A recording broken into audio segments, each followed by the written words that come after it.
Well, Jonathan Gullis is with us now. He's a former deputy chairman of the Conservative Party. He's also a talk presenter and is going to be in this chair tomorrow night between 7 and 9. Great to have you on the show. Jonathan, how are you doing?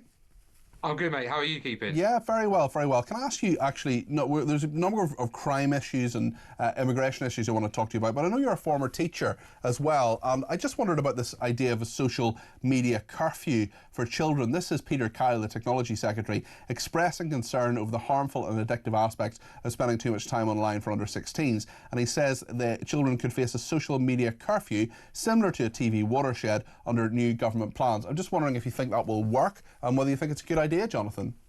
Well, I think, again, the issue with all these type of ideas is how you actually implement it, how you police the internet, I think is well beyond our real capabilities. It's one of those things that if you created it now, what safeguards do you put in place? I think that there should be a ban on social media being able to be accessed before the age of 16. And then if the platforms are allowing youngsters under that age onto it, then you levy the fines that you can under the Online Safety Act against them. And I mean hefty fines that we see in the US, for example, when tech giants or other companies have done wrong and not abided by the law of the land. And ultimately, we also need to have a ban on phone in schools, not the current ban, like lots of schools claim, which is kids are meant to have their phones out of sight, but they're on their person. And believe you and me, they're using them, particularly in between lessons or at break and lunchtime. An actual ban where you hand the phone in at the start of the day and you get it back at the end of the day, so children can be children.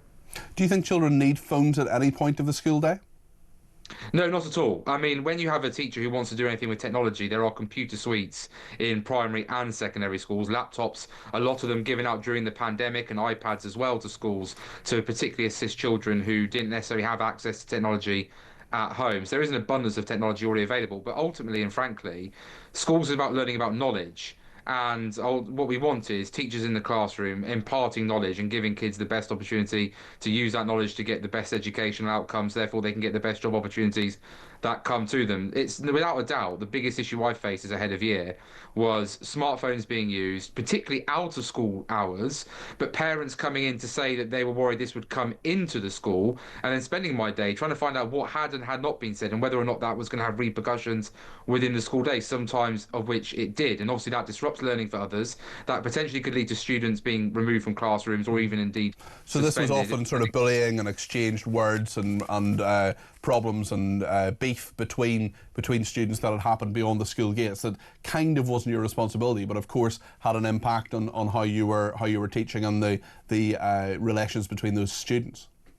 And absolutely, and it even made it hard for teachers as well, because ultimately there was always the fear that a teacher might be getting secretly recorded without knowing why or that type of thing, and that puts people off coming into the profession as well, you know. So I think it's really important that we have an honest conversation. Like I say, I'm sort of, it's naturally anti-conservative, I suppose, my position, if you think about it, meant to be sort of laissez-faire attitude. But actually, I think that smartphones are as dangerous as smoking and as alcohol, and we need to therefore be as rigid as we can about limiting access, particularly to younger people. I know now as a father to a 4-year-old and a 3-year-old, I'm being very strict about any screen time. And when they do get screen time, it is on certain applications designed to help them improve their phonics, improve their numeracy, not to just sit there and gormlessly watch TV. Yeah, certainly. Nigel Farage says he wants to create a minister for deportations. Is this needed? Well, I think there's a position called the Border Security Minister, which already exists and essentially kind of oversees that role. So I'm assuming what Nigel's getting at is a rebranding of that role. Now, I've got no particular issue with that. Every incoming government has a right to change the titles of their ministerial departments and ministers within them too. You know that, Peter, firsthand from your experience in government too. And I think that actually what Nigel's trying to say is that if reform were in government, that this is an expectation, that civil servants need to expect that this is going to happen. And sadly, particularly in this kind of area, and let's be honest, particularly if we had a reform government, the civil service, I suspect, are going to try and do everything they can to undermine any minister, much more than they ever did with the Conservatives when it comes to particularly deportation. So I suspect Nigel is trying to send a strong message that if reform come into power, this is going to happen, and we're not going to take any apologies for it. But of course, legislation is where it's going to be critical here, and it's going to come down to that question of the ECHR, which, to be fair to Nigel, he has consistently said he would withdraw from, and it's again something I've always advocated for as well, and I hope the Conservatives get into that place too. It'll be interesting with the ECHR. I think that debate is going to come up again and again over the next few years. We have quite a number of crime stories around as well. 500,000 shoplifting offences recorded by police for the first time is sort of the main headline. And shoplifting, of course, is a huge scourge in so many small businesses. Why is it that the police can't get a grip of this, do you think, Jonathan? Well, I think first of all, this goes back to being honest, and that when we were, as a Conservative Party in government, we did effectively allow the police to turn a blind eye. I think it was to thefts of under £200 in terms of value. Now, I know the government always used to argue that wasn't the case, but ultimately the statistics don't lie with how regularly we were seeing stories of shoplifting and how little stores were actually reporting to the police. Or when they did, police were simply just sending a crime reference number and not following up with that investigation. It comes back to this low-level crime again, where what we need to do is not have the police monitoring online activity or non-hate crime incidents. What they need to be doing is, even if it is for petty theft worth 50 quid, get these people in cuffs, get them locked up. If they are repeat offenders, and it goes to some of the Crush Crime campaign ideas, that these are predominantly people who will be committing hundreds of offences, they need to be kept in prison for a very long time.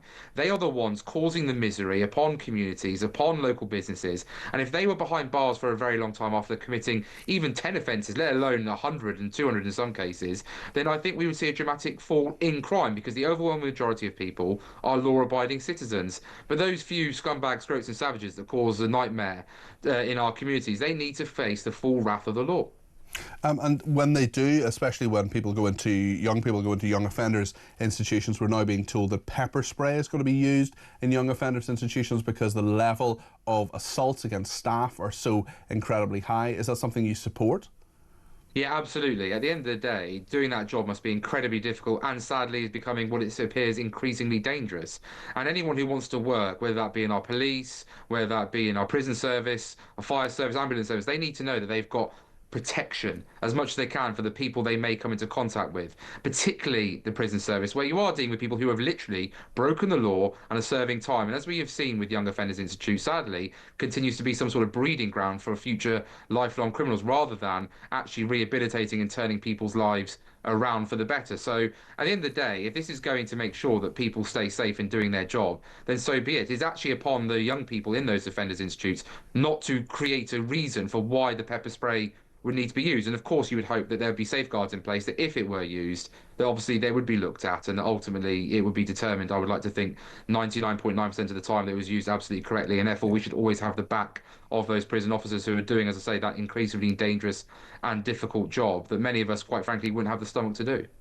Jonathan, lots of common sense spoken there. There'll be more. It's between 7 and 10 tomorrow night, of course, rather than 7 and 9. Usually on a Friday it's between 7 and 9 because Kev then has his What Just Happened programme. But of course he's not here, he's on holiday. So Jonathan Gullis will be with you for 3 full hours. Tomorrow night I will be handing over to you and I will see you in the studio then. Jonathan, looking forward to that. Thank you for your company today. That is Jonathan Gullis, who's the former Deputy Chairman of the Conservative Party